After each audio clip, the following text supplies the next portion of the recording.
2013 की वो सर्द सुबह जब देश की राजनीति में एक ऐसा भूचाल आया जिसने सत्ता के गलियारों से लेकर आम जनता के ड्राइंग रूम तक तहलका मचा दिया। गुजरात के तत्कालीन गृह राज्य मंत्री अमित शाह और गुजरात के कुछ बड़े आईपीएस अधिकारियों की कॉल रिकॉर्डिंग्स बाहर आती हैं और इन कॉल रिकॉर्डिंग्स की आवाजों ने एक ऐसी साजिश की परतें खोली जिसने लोकतांत्रिक मर्यादाओं को तार तार कर दिया। इन टेप्स से साफ जाहिर हो रहा था कि कैसे पुलिस तंत्र का इस्तेमाल किसी अपराधी को पकड़ने के लिए नहीं बल्कि एक युवा महिला की जासूसी के लिए किया जा रहा था। आज इसी मामले में आईएएस अधिकारी प्रदीप शर्मा गांधीनगर थाने में मोदी के खिलाफ एफआईआर दर्ज कराने पहुंच गए। कैसे गुजरात के गृह राज्य मंत्री अमित शाह के द्वारा बेंगलुरु में रहने वाली एक गुजराती लड़की का पीछा करवाया जा रहा था। वो कब माल जा रही है, किस सिनेमा हॉल जा रही है, किस लड़के के साथ जा रही है, किस होटल के किस कमरे में रुक रही है, इन सब की जानकारी गुजरात पुलिस के बड़े अधिकारियों के द्वारा पल पल गृह मंत्री अमित शाह को दी जा रही थी। ये जासूसी वो भी एक दिन नहीं, 2 दिन नहीं, बल्कि 1 महीने से भी अधिक समय तक गुजरात पुलिस के सिपाही इस लड़की के घर के बाहर, होटल के बाहर, जहां तक कि अगर वो एयरपोर्ट जा रही है तो एयरपोर्ट पर भी छुपकर उसका पीछा करते।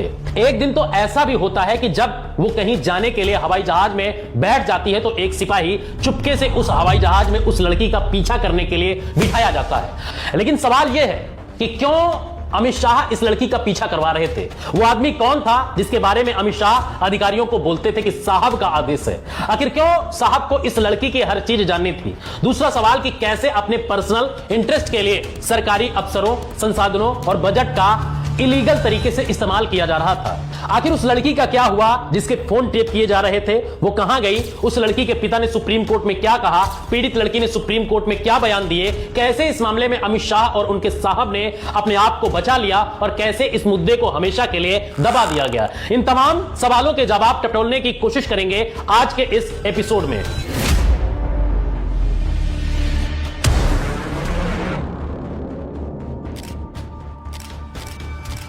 हेलो नमस्कार, मैं मुकेश कुमार। यह कहानी शुरू होती है भुज भूकंप से।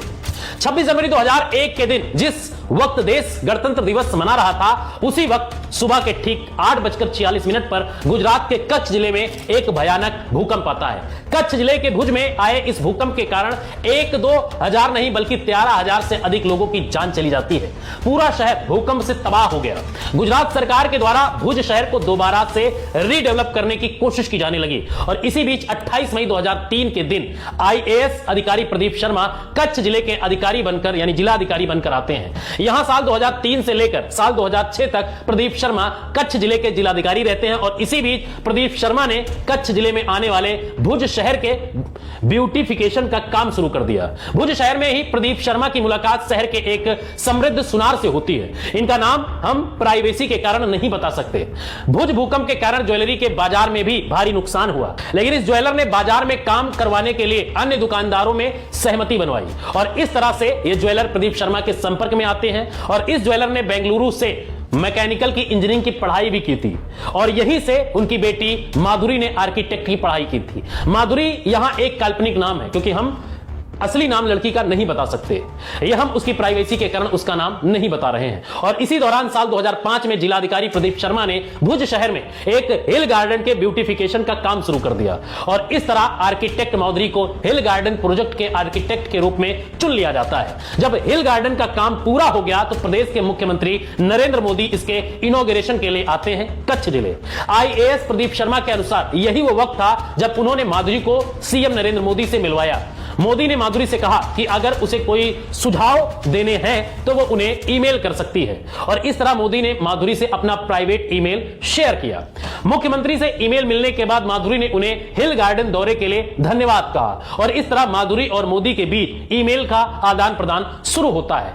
कुछ दिन के बाद अक्टूबर 2005 में गुजरात सरकार का शरद उत्सव आने वाला होता है। गुजरात सरकार की तरफ से कच्छ में होने वाले शरद उत्सव में शामिल होने के लिए माधुरी ने कच्छ जिले के प्रशासन से संपर्क किया और इस तरह माधुरी को इस सरकारी कार्यक्रम में गेस्ट कोऑर्डिनेट करने का काम मिल जाता है, जिसके बदले में उन्हें एक अमाउंट मिलना भी तय हुआ। आईएएस अधिकारी प्रदीप शर्मा के अनुसार इस दौरान माधुरी ने उन्हें बताया कि वो बेंगलुरु जाने का प्लान बना रही हैं। साथ ही यह भी बताया कि उसके और सीएम के बीच ईमेल्स के माध्यम से इंटरेक्शन हो रहा है।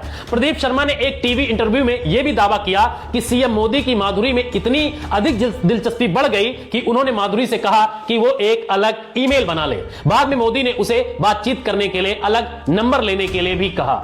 आईएएस प्रदीप शर्मा के अनुसार शरद उत्सव आने तक मुख्यमंत्री और माधुरी के बीच मैसेज पर बात होनी शुरू हो जाती है। यहां यह बताना जरूरी है कि माधुरी प्रदीप शर्मा को अपने गार्जियन की तरह मानती थी, क्योंकि प्रदीप शर्मा ने उसके कैरियर में भी हेल्प की थी और माधुरी के परिवार से भी उनका मिलना जुलना लगा रहता था। और यही कारण है कि जब भी वे माधुरी से मिलते तो माधुरी उन्हें मोदी से चल रही बातचीत के बारे में बताती थी। आईएएस अधिकारी यानी प्रदीप शर्मा के अनुसार जब शरद उत्सव आया तो सुबह के करीब 7 बजे वे मुख्यमंत्री नरेंद्र मोदी के साथ खड़े थे, तभी माधुरी वहां आती है। दोनों की बातचीत से पता चल रहा था कि दोनों के बीच बात हो रही है। प्रदीप शर्मा के अनुसार इसी फंक्शन में माधुरी ने उन्हें बताया कि वे जब चाहें तब मोदी के ऑफिस जा सकती हैं। अगर मोदी मीटिंग में भी होंगे तब भी सीनियर अधिकारियों को छोड़ वे उससे प्राइवेट बात करने के लिए मीटिंग से बाहर निकल आएंगे। प्रदीप शर्मा आगे बताते हैं कि मार्च 2006 में शाम के करीब 5 बजे माधुरी ने उन्हें कॉल किया कि वो जस्ट अभी अहमदाबाद में उतरी है और भुज आने का प्लान बना रही है। लेकिन जब उन्होंने वापस माधुरी को फोन किया तो उसका फोन स्विच ऑफ आने लगता है और इसके 2 दिन बाद जब जाकर माधुरी का उन्हें कॉल आता है और प्रदीप शर्मा के अनुसार माधुरी ने उन्हें बताया कि इन 2 दिनों में वो सीएम नरेंद्र मोदी के निवास पर थी और इसके बाद माधुरी भुज आती हैं और प्रदीप शर्मा से मिलकर नरेंद्र मोदी और अपने बीच की बातचीत के बारे में बताती हैं। प्रदीप शर्मा के अनुसार माधुरी ने उन्हें बताया कि जब वो अहमदाबाद एयरपोर्ट पर आई तो उसे मोदी के सहयोगी श्री ओपी सिंह लेने आए। उन्होंने उन्हें मुख्यमंत्री आवास पर छोड़ा जहां उसे फोन स्विच ऑफ करने के लिए कहा गया। प्रदीप शर्मा के अनुसार माधुरी ने उन्हें बताया कि अगले दिन होली थी, भाजपा नेता आनंदीबेन समेत बहुत से लोग मोदी से मिलने के लिए आते हैं, लेकिन मोदी ने जल्दी ही इन सब को निपटा दिया और कार्यक्रम को बीच में खत्म करके वापस अपने निवास पर आ गए। और इस बीच माधुरी को बुखार आता है। उसने मोदी को बताया कि उसे बुखार है, लेकिन उसे यह कहकर मना कर दिया जाता है कि इस स्थिति में डॉक्टर को नहीं बुलाया जा सकता। वो कहती है मेरी तबीयत खराब है, किसी डॉक्टर को बुला दो। तो मोदी जी क्या कहते हैं उससे? मोदी जी उससे कहते हैं कि डॉक्टर को तो हम बुला ही नहीं सकते, किसी को पता लग जाएगा कि तुम यहां पर आई हो। तो यहां यह बताना जरूरी है कि यह बयान आईएएस प्रदीप शर्मा के हैं जो उन्होंने अलग अलग इंटरव्यू में और सुप्रीम कोर्ट में दाखिल की गई अपनी याचिका में कहे हैं। साल 2003 से लेकर साल 2006 तक प्रदीप शर्मा भुज जिले में अधिकारी रहते हैं। आगे प्रदीप शर्मा को भावनगर शहर का म्युनिसिपल कमिश्नर यानी निगम आयुक्त बना दिया जाता है। प्रदीप शर्मा के अनुसार मुख्यमंत्री भी उन्हें उनके काम के लिए पसंद करते थे। प्रदीप शर्मा के अनुसार नवंबर 2008 के बीच माधुरी ने उन्हें सूचित किया कि मोदी ने कहा है कि वो अलांग शिप यार्ड प्रोजेक्ट पर काम करें और इसके लिए वो भावनगर आना चाहती हैं। प्रदीप शर्मा के अनुसार भावनगर आने के बाद माधुरी नरेंद्र मोदी से लगातार संपर्क में थी, जबकि नरेंद्र मोदी उस वक्त विदेशी दौरे पर थे, संभवतः वे साउथ अफ्रीका में थे। प्रदीप शर्मा के अनुसार माधुरी ने उन्हें बताया कि सीएम नरेंद्र मोदी ने उनसे पूछा कि क्या उसके और मोदी के बीच की बातचीत के बारे में प्रदीप शर्मा को पता है कि नहीं।